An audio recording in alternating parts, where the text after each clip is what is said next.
que leamos versículos 37 hasta el 39. Antes, en todas estas cosas, somos más que vencedores por medio de aquel que nos amó, por lo cual estoy seguro de que ni la muerte, ni la vida, ni ángeles, ni principados, ni potestades, ni lo presente, ni lo porvenir, ni lo alto, ni lo profundo, ni ninguna otra cosa creada nos podrá separar del amor de Dios que es en Cristo Jesús, Señor nuestro. Qué tremendo, ¿no? Este es un pasaje muy, diríamos, rico en doctrina. Notemos que el versículo 28 que se leyó o que se repitió de memoria, que a los que aman a Dios todas las cosas los ayudan a bien, esto es a los que conforme a su propósito son llamados, tiene mucha relación con 8:35. ¿Quién quiere leer 8:35? Cualquiera, sí, adelante Silvio. Sí. ¿Quién nos separará del amor de Cristo? ¿Tribulación o angustia? ¿Persecución o hambre? ¿Desnudez? ¿Peligro o espada? Eso es, ahí no vas. 35 nada más. Mire, cuando uno lee el 28, uno tendría que leerlo con el 35 y de paso leer entonces el 38 al 39 que nosotros hemos leído. Es así que tiene, diríamos, más sentido la promesa de 8:28. Para nosotros, 8:28 es una de las promesas más hermosas de la Biblia y definitivamente lo es.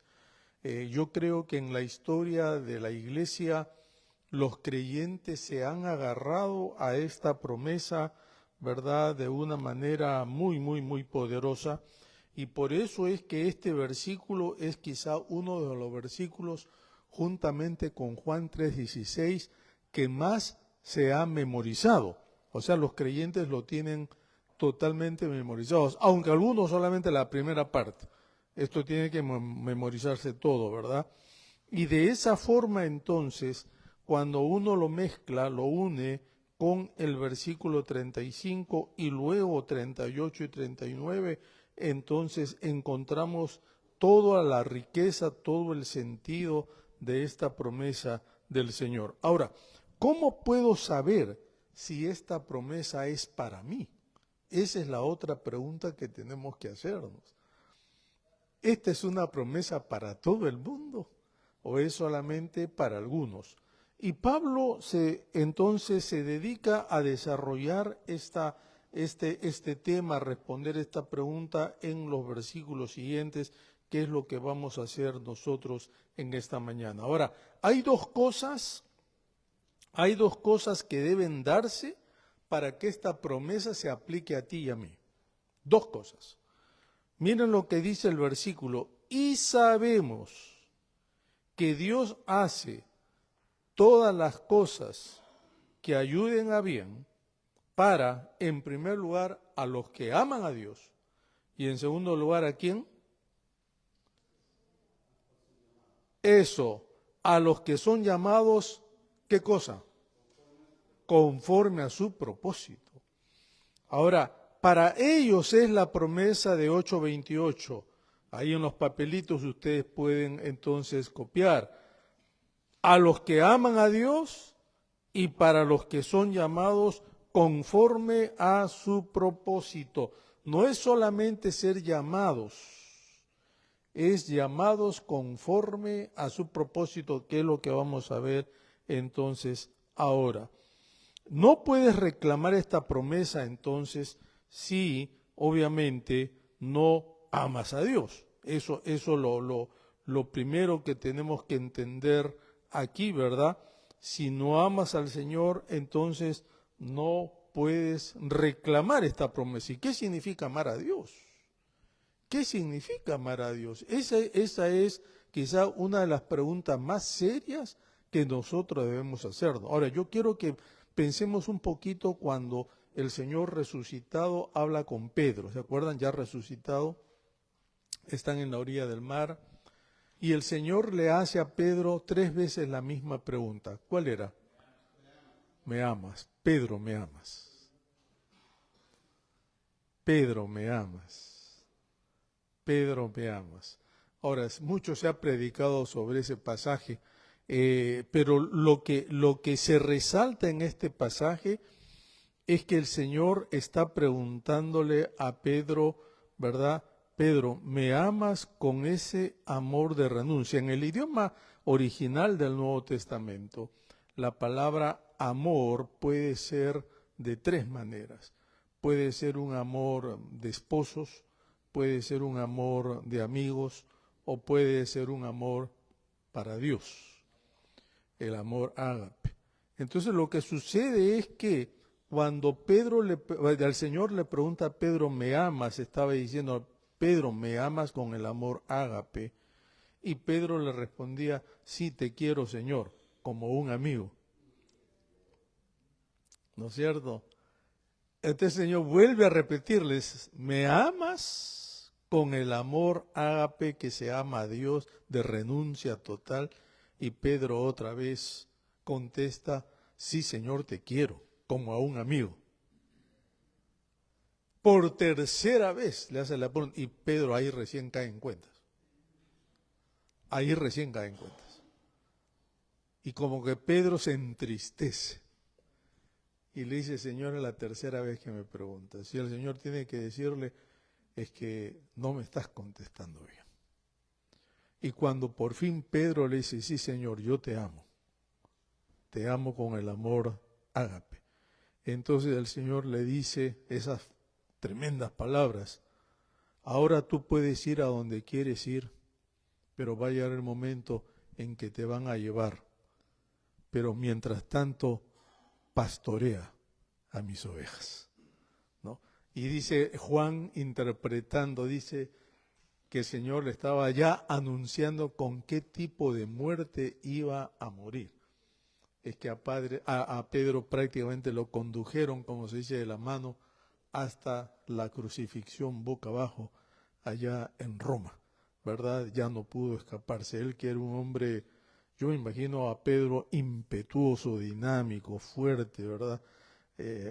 Al pobre lo doblegaron y lo mataron de esa manera. Pero Pedro llegó a ser entonces el pastor de las ovejas, como el Señor le había pedido. Ahora, miren, hermanos, que entonces estamos hablando de ese amor de renuncia. Ese amor de renuncia, de dar nuestra vida por Él. Ahora, es fácil, ¿no? Decir, no, si acá viene, qué sé yo, gente malvada y me dice, renuncia a tu fe o te mato, yo me dejo matar. Claro, todos podemos decir eso en una cosa hipotética. Pero cuando estamos frente a una situación así, en verdad lo haríamos. Y es eso lo que aquí está Pablo diciendo, básicamente.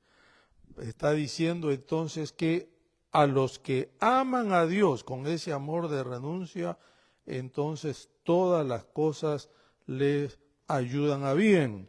Pero lo segundo es también a los que son llamados conforme a su propósito. Esta palabra llamado no es llamado a una misión. A veces nosotros decimos, Dios te ha llamado al trabajo pastoral, Dios te ha llamado a la misión, Dios te ha llamado a hacer esto. Esta no es la palabra llamado para eso. La palabra llamado acá es una palabra legal. Es interesante que Pablo en todo Romanos usa expresiones legales porque él mismo estaba pasando por todo ese proceso de juicio. Y Pablo está empapado, tiene su mente empapada con términos legales. Ya hemos visto, ¿no? Justificación, hemos visto también todo lo que es la sustitución, etcétera, etcétera. Y ahora entonces él introduce otro término que es ser llamado. Eso es cuando el juez te manda una carta que tú estás llamado a dar testimonio frente a un juzgado. Supina. Tú no puedes negarte. Tú no puedes negarte. Tú tienes que ir. Por eso que la gente le tiene terror cuando ha presenciado algo y es testigo. Y ellos pueden decir una cosa delante, pero si te llega esa carta del juez, que dice, tú estás obligado a presentarte ante el juez, saben que tú allá no puedes mentir, no puedes decir nada, porque eso es pena de cárcel. Y esa es la palabra que Pablo usa aquí.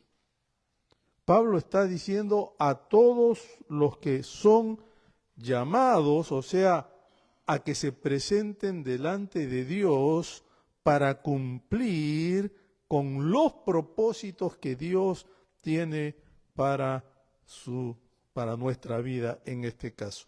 Y me gusta esta palabra, hermano, porque esto hay que entenderlo con lo que más abajito dice, ¿no?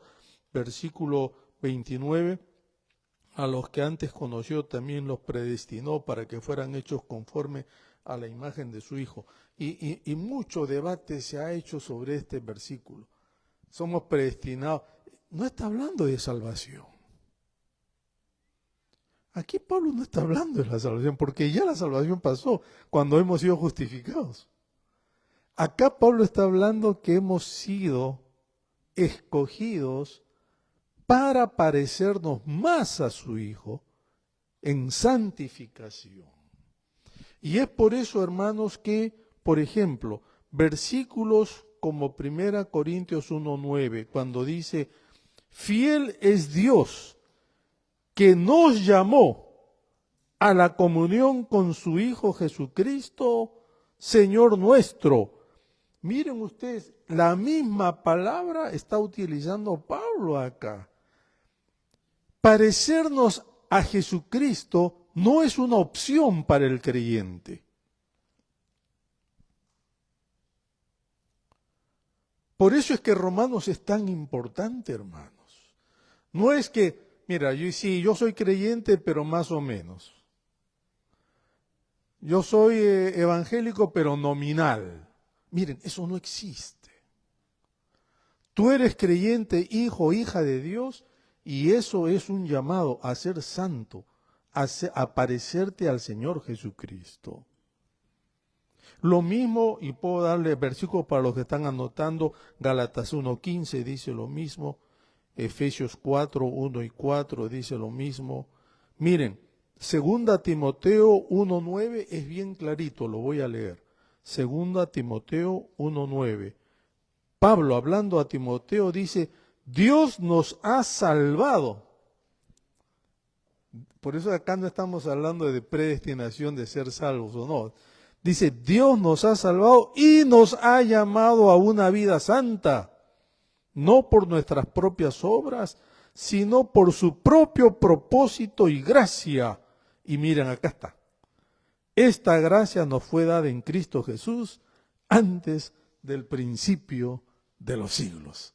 O sea, desde antes que se fundara, ya el Señor había, si se quiere así, hermanos, había dispuesto que los escogidos por Él, cuando han sido justificados, que ya hemos visto, tendrían que parecerse al Señor Jesucristo. O sea que este es un llamado ineludible. Este es un llamado que tú no puedes negarte. Es por eso que a veces que hay personas cuando entienden esto y lo entienden bien el tema de la conversión, algunos son bien honestos y dicen, yo no creo que pueda cumplir con eso. Y yo solamente tengo una palabra para ellos, es que en verdad nadie puede cumplir eso por propio esfuerzo. Eso lo hace el Espíritu Santo. Eso no se puede. O sea, yo no puedo parecerme al Señor Jesús por méritos propios o por esfuerzo personal, a menos que el Espíritu Santo me moldee, me lleve a parecerme a Él cada día. Y eso es la santidad, que también hemos hablado entonces aquí en el libro de Romanos. Pero la otra palabra que me interesa es lo que dice, los que han sido llamados conforme a su propósito. Esa palabra propósito, ¿no? Ahí en Romanos 28, conforme a su propósito. Aquí la palabra propósito literalmente significa intención. Significa intención. En otras palabras, es el resultado que se pretende alcanzar luego de haber hecho algo. En la vida cristiana, el propósito de Dios, entonces, querido, es que tú y yo nos parezcamos cada vez más a Cristo. Ese es su propósito, esa es la intención de Dios. Y si Dios tiene ese propósito y esa intención contigo y conmigo, ten por seguro que el Señor la va a cumplir. Por eso que Pablo dice, el Señor está trabajando en mí y no es que yo ya sea perfecto, sino que voy caminando hacia esa perfección. El que ser un creyente en Cristo, ser lo que llamamos un hijo, una hija de Dios, no es una obra de un día para otro. Esto toma toda la vida, ¿verdad? Porque recién en el cielo, en la gloria, seremos entonces perfectos. A veces, ¿no es cierto? Esto puede incluir sufrimiento y frustración, naturalmente, porque cuando yo voy a, ¿cómo llamaríamos?, avanzando en la vida cristiana, me doy cuenta que cuanto más quiero parecerme a Cristo, menos me parezco a Él. Eso es lo que Pablo dice en Romanos, ¿no? He descubierto que hay otra fuerza dentro de mí. Pero miren, queridos, algo que a mí me conforta mucho es que a pesar de eso, tenemos que confiar que en cada circunstancia de la vida, Dios tiene todo controlado de acuerdo a su plan eterno. Quiero decir algo acá ilustrando esto. Miren que para los chicos jóvenes particularmente, ellos enfrentan una situación muy, diríamos, difícil cuando van a escoger con quién van a casarse, ¿no? Y esa es la situación de Alejandrito, de Ricky, que no sé dónde está escondido. Ricky no... Ah, está escribiendo. Ah, ok. Es de Ana Claudia, mi hija, y qué sé yo, ¿verdad? De otros chicos de nuestra iglesia, que ahora la cosa se pone mucho más difícil. Cuando yo me casé, prácticamente era un niño, 23 años. Y me casé, claro, porque mi pastor me dijo, mira, tú vas a empezar tu labor de pastorado acá, yo no quiero pastores solteros. O sea que prácticamente no había mucha opción. Rochi era una nena, 18 añitos. Pero estábamos seguros que Dios nos había unido en ese momento y nos uniría en matrimonio. Y aquí estamos luego de 40 años. Mi esposa no está por ahí. Bueno, está en la clase. Pero, ¿verdad? Llevamos más de 40 años de casados por la gracia de Dios. Y miren ustedes, queridos, que esto casi ya ahora no es algo que se ve a diario. O sea, es muy difícil para un chico, ¿verdad?, de recién empezando los 20 años, o una niña que no llegó a 20 años pensando en casarse y todo lo demás. ¿Cómo el propósito de Dios funciona aquí para los que aman a Dios? ¿Cómo funciona aquí?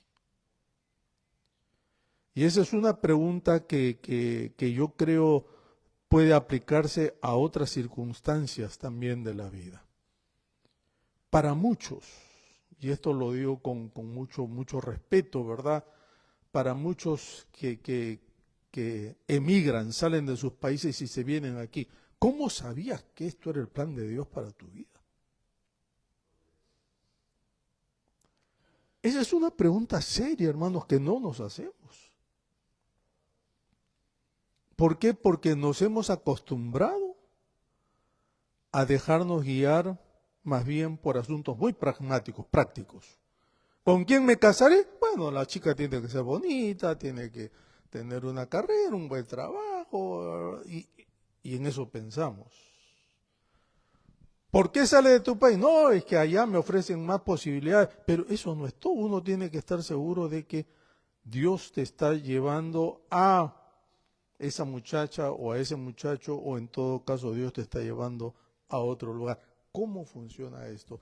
Y yo creo, hermanos, que la única manera de entender cómo funciona el propósito de Dios en esto es lo siguiente. Miren ustedes. Imagínense que Dios está aquí adelante. Y Él tiene trazado, dice, un plan para ti. Eso dice, ¿no? Que todo va a ayudar, todo lo que te pase va a ayudar si tú has sido llamado para cumplir el propósito que Dios tiene con tu vida. Dios está aquí y Dios te muestra ese plan para tu vida. Y tú dices, Señor, pero yo quiero casarme. ¿Cómo reconozco a la chica o al chico? Para mí, lo más seguro es que yo entonces corro y me abrazo de Dios.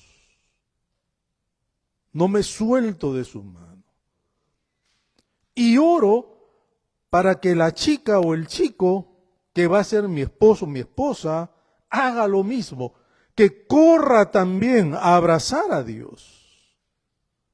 Y ahí se encuentren. ¿Me explico, hermano? Ahora, ustedes me pueden decir, no, pero Mapa está hablando acá de cosas muy, muy ideales, hasta que sea muy románticas. No, hermanos, así es. Esa es la manera más, escúchame, Alejandrito, ¿verdad? Y Ricky que anda por allá, qué sé yo.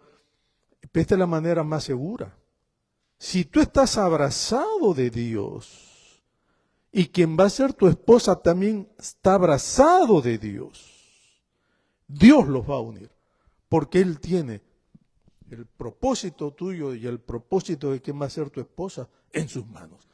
Pero si tú andas por cualquier lado y tu futura esposa también anda por cualquier lado, se van a encontrar en cualquier parte si se encuentran.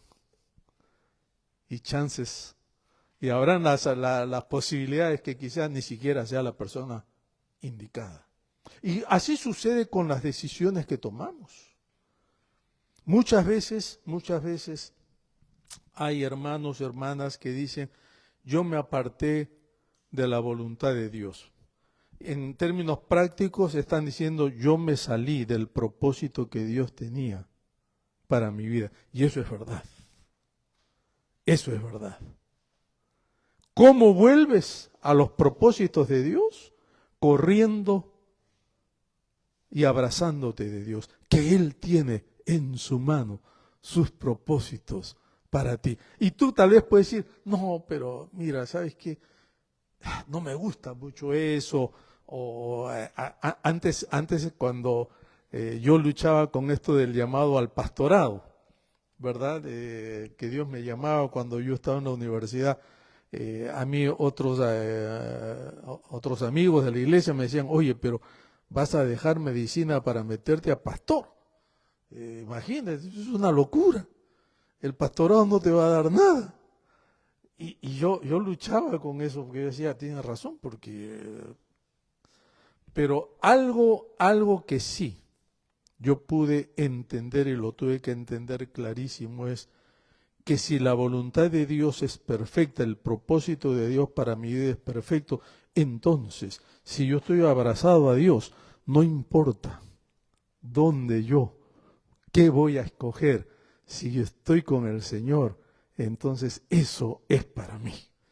Y creo, queridos, que cuando nosotros leemos este pasaje, entonces tenemos que entender lo que Pablo estaba tratando de decir. Todas las cosas ayudan a bien, funcionan, si tú amas a Dios, pero con ese amor de entrega total, renuncia. Y si estás siendo fiel, obediente al llamado que Él te hizo para andar en sus propósitos y en su voluntad. Cuando eso sucede, querido, todo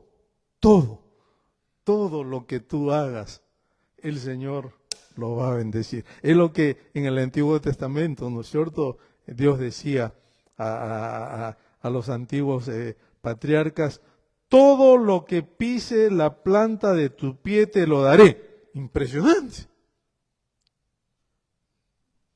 Yo creo esa promesa, siempre y cuando yo estoy abrazado del Señor. Pero si yo ando por allá, por otros lados, querido, yo no quiero dar ningún paso, porque por ahí que doy un paso y me meto a un pantano. Pero si estoy agarrado del Señor, puedo dar 1000 pasos. Y yo sé que todo eso va a ser guiado por Dios. Pero avancemos un poquito más. Y con esto entonces vamos quizás cerrando esta idea. En 8:38 y 39, en 8:38 y 39, entonces Pablo articula quizá una de las garantías más reconfortantes de las Escrituras, hablando de este propósito, de esta voluntad, ¿verdad?, para nuestras vidas. Porque Pablo dice acá, porque estoy convencido. Me gusta más esta versión, porque estoy convencido, el 38, de que ni la muerte, ni la vida, ni ángeles, ni demonios, ni lo presente, ni lo porvenir, ni poderes, ni lo alto, ni lo profundo, ni ninguna otra cosa creada nos podrá separar del amor de Dios que es, ¿en quién? En Cristo. Esto es profundísimo. Pablo aquí habla como pastor, como teólogo, como filósofo, habla de una profundidad impresionante. No se olvidó de mencionar nada.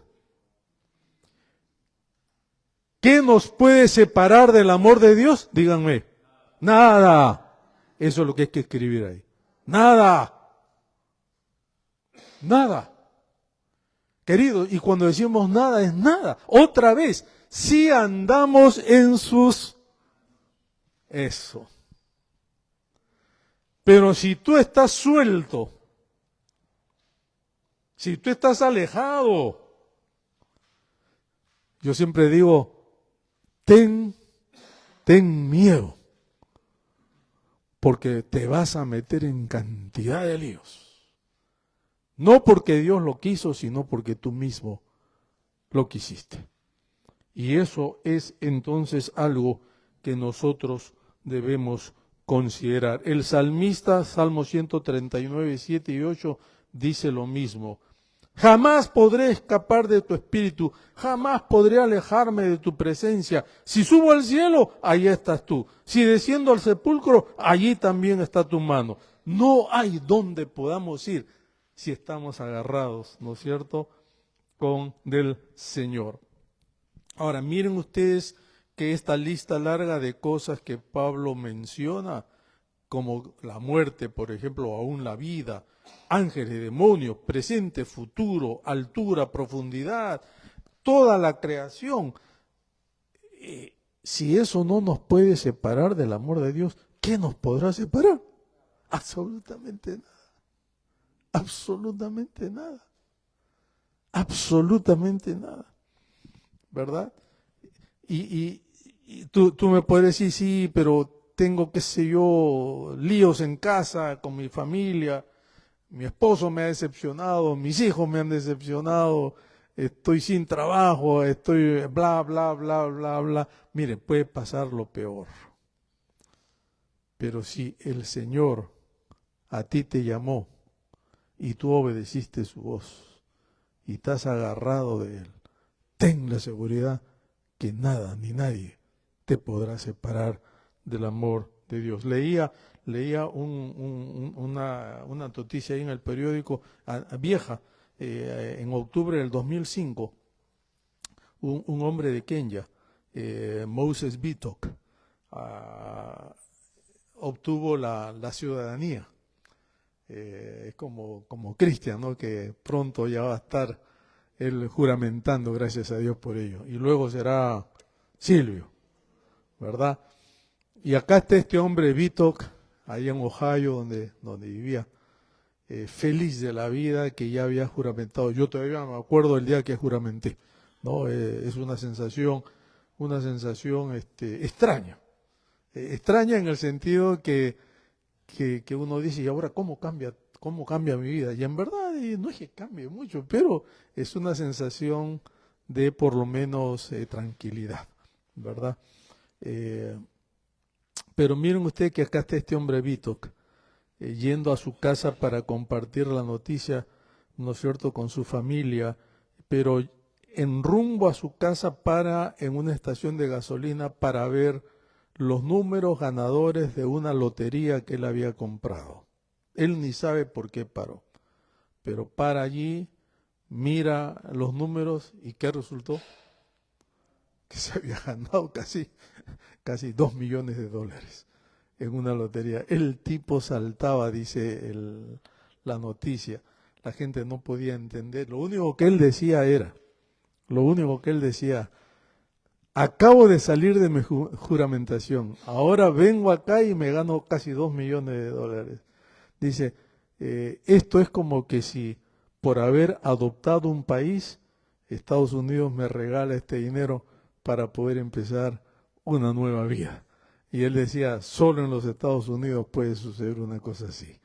Y miren ustedes, queridos, que yo pensaba, claro, la buena noticia para este hombre, pero también notaba lo que Pablo de una u otra manera ha tratado de hacer, ¿verdad?, en este libro de Romanos. Cuando tú lees 1, 2 y 3 de Romanos, que lo hemos visto, Pablo habla con tal crudeza del estado del ser humano, que esos primeros capítulos casi dan hasta miedo, ¿no?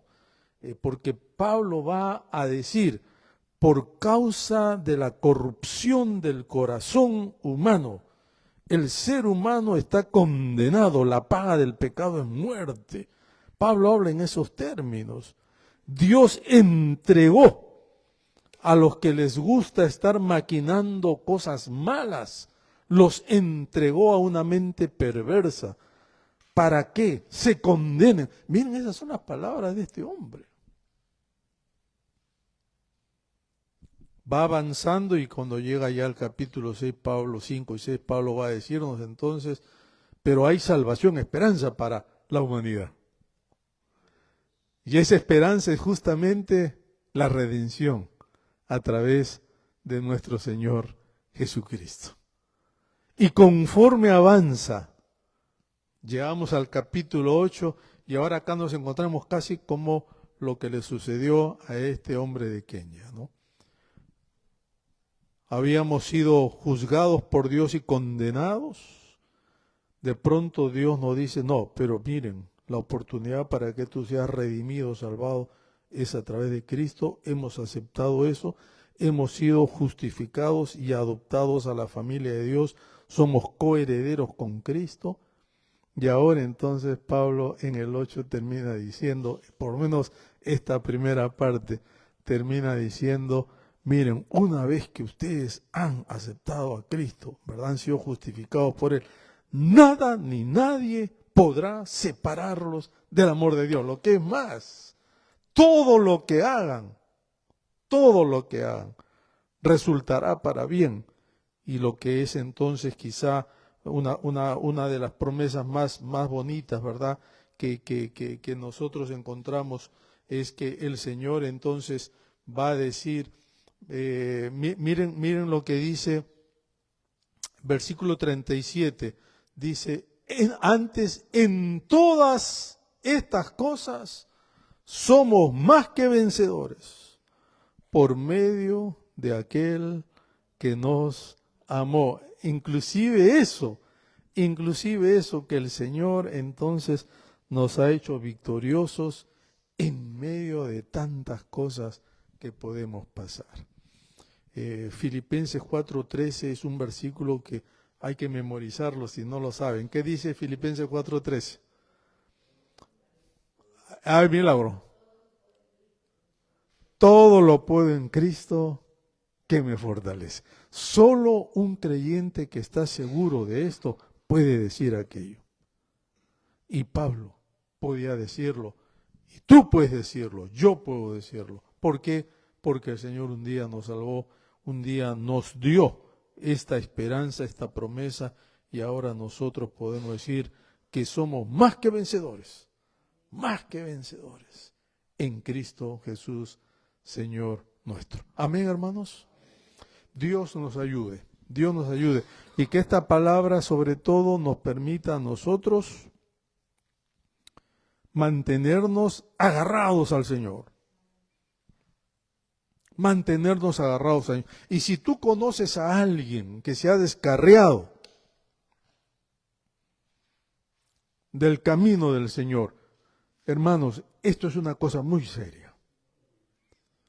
Una cosa muy seria, por eso que la palabra dice, el que hace volver a uno que se descarrió, ha librado su alma del infierno.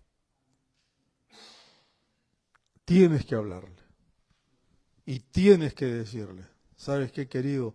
Si tú estuviste en los caminos de Dios y ahora no lo estás por X razones, es hora que vuelvas a Él. Es hora. Y quizá lo que me van a escuchar a través de las redes igual, si tal vez tú me estás escuchando y te has alejado del Señor, es hora que vuelvas a Él. Es hora que vuelvas a Él. Que el Señor nos bendiga y que el Señor nos ayude. Vamos a orar. Padre, gracias por tu palabra. Gracias, Señor, porque tú eres bueno. Y gracias, Señor, porque en ti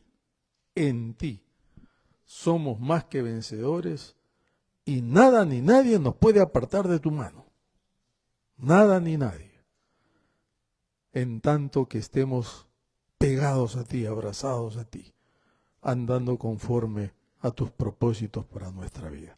Señor, yo te ruego por cada uno de mis hermanos y hermanas aquí presentes y por aquellos que no han venido, te pido que tú los bendigas y que tú nos sigas, Señor, sobre todo hablando y sobre todo, Señor, redarguyendo en este día. En el nombre de Jesús oramos. Amén. Amén, amén, amén, amén. Sí.